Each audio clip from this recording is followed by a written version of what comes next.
Hi, I'm Spencer. I'm 38 years old, and I'm starting over professionally. Well, sort of. Let me explain. You see, for the past 10 years, I've been a legal secretary at a large law firm. I spent 40 hours a week commuting on the train, working on documents, helping out attorneys and clients, and occasionally taking a break in the corporate game room. But I also had this other career, because I'm a writer. In 2015, I started writing this book, and in 2018, that book got me an agent, and then that book got published in 2021. I may have dressed up like a giant pencil and run around downtown Chicago to promote it. It was a dream come true. I had a published novel, and people could go into bookstores and find it on the shelf. But it was also just another Tuesday, because the day after my book was published, I went right back to being a legal secretary at that law firm. My life had changed, but it didn't really feel too different. My book wasn't a bestseller. I didn't have big displays at Barnes & Noble, and Hollywood wasn't calling about making a movie deal. So what do you do when you've fulfilled this dream you've had for so long, and then you get to the other side of it and life doesn't really look that different? Well, for years I did what countless other artists and musicians and painters and creators have done for a long time. I worked a 40-hour-a-week day job and carved out time in my evenings and weekends to focus on my passion. But now things are a little different, because I recently had the opportunity to step away from that 9-to-5 law firm job, and for the past month or so, I've been a full-time writer.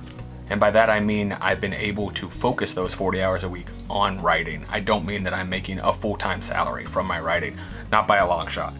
But I do have another book coming out early next year. It's a fun young adult novel called This Could All Go Bad, and I am hoping to be able to share more about that soon. Lately I've been working through the edits of that book, and I'm excited to have another book on the horizon, especially since I know more of what to expect this time. But I'll admit there's a part of me that refuses to get too excited, because I've been here before. I'm grateful for everyone who picked up a copy of my first book, and especially those who took the time to leave a kind review or send me an encouraging message. Those have really been buoys along this creative journey for me.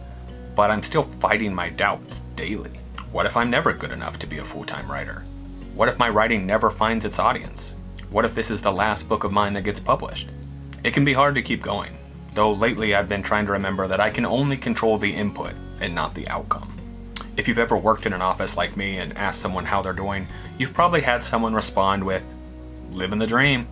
It's a sarcastic little response, jokingly delivered, because we all know that no one's dream is responding to emails and jumping on Zoom meetings. But lately, when it comes to creating, I've been trying to twist that thought on its head and recognize that maybe I am living the dream. This might be a little corny, but every day I wake up with ideas and inspiration and access to the tools I need to create the art I want to create. And that's living the dream. I want to create, and I get to.